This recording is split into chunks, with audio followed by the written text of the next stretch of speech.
Car Castres, c'est un peu la bête noire de ces Montpelliérains, à l'image du match aller remporté par les Castrais à Montpellier, à l'image aussi d'une finale de top 14. Et oui, rendez-vous compte, c'était il n'y a pas si longtemps, 3 ans seulement, Castres-Montpellier, l'affiche de la finale remportée par les Castrais. Depuis, des choses ont bien changé. L'enjeu n'est plus le Brennus désormais, mais la lutte pour le maintien qui concerne ces deux équipes, ça n'enlève rien bien sûr à la tension. Bien au contraire, Montpellier a besoin de gagner, besoin de points, besoin de confirmer aussi l'éclaircie aperçue la semaine dernière face au Stade Français. Montpellier menait 3 points dans ce début de match, mais Montpellier met la pression sur les Castrais avec ce jeu au pied contré, ce jeu au pied récupéré par Vincent Martin qui aplatit.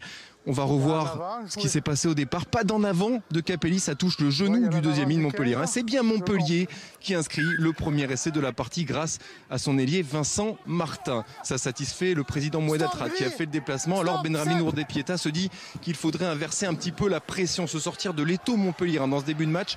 Très longue diagonale au pied de Benramine Ourdepieta. Et là aussi la pression des défenseurs castrés sur cette action qui contre Benoît Payog. Et derrière, les avants qui vont récupérer le ballon dans ce ruck et donc une bonne possession, une bonne munition dans les 22 mètres Montpellier avec Combezou qui lève la tête, qui tente une diagonale au pied. On pense que ce coup de pied n'est pas bien réussi, mais finalement Geoffrey Palis s'impose dans les airs et le relais de Peter C pour Benramine Ourdepieta que l'on retrouve à la conclusion. Il était au départ de l'action avec une très longue diagonale au pied.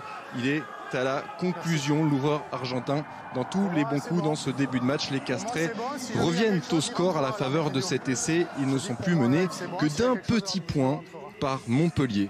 Dans cette première mi-temps, c'est un chassé-croisé de tous les instants avec des buteurs qui se donnent le change, avec Benoît Payog qui répond à Ourdepieta. Et en toute fin de première mi-temps, on retrouve des Castrais à l'offensive avec Barlow qui sollicite Roy Cocotte qui passe par le sol. Les Castrais sont dans l'avancée, sont dans les 22 mètres de Montpellier. Botitou s'est trompé de sens, alors il retourne dans le fermé et va solliciter Dumora qui a le 2 contre 1 joué avec Nakosi et l'ailier fidjien Nakosi qui termine sa course dans l'embut. Castres finit bien mieux la première mi-temps que les Montpelliérains grâce au 6e essai cette saison de Filippo Nakosi qui flirte avec la ligne de touche mais qui inscrit bien cet essai pour le plus grand plaisir des quelques supporters qui sont venus prouver leur amour en cette veille de Saint-Valentin à leur équipe castraise. Castres est mieux dans cette partie. Castres mène de 6 points, 23-17. On joue la première action de la deuxième mi-temps et regardez Roy Cocotte qui va contrer ce ballon et va surtout battre Benoît Payog à la course. La hargne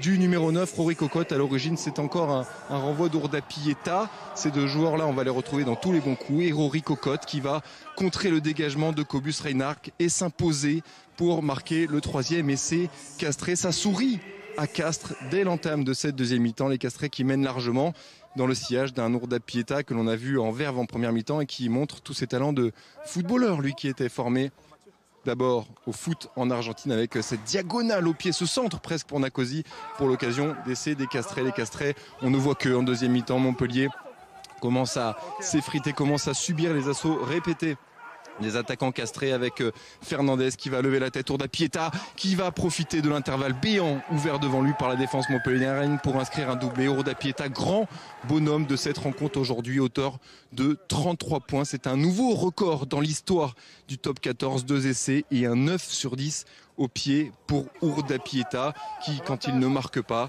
fait briller aussi ses partenaires avec cette passe au pied pour le dernier essai de la partie inscrit par Bastien Guillemin qui vient sceller le sort de la rencontre. Le 5e essai castré. Castres s'impose largement avec le bonus offensif 48-17 et Montpellier qui venait lancer une nouvelle dynamique chute lourdement, près de 50 points encaissés, plus large défaite de la saison. La victoire face au Stade Français n'aura pas connu de lendemain. Montpellier inquiète.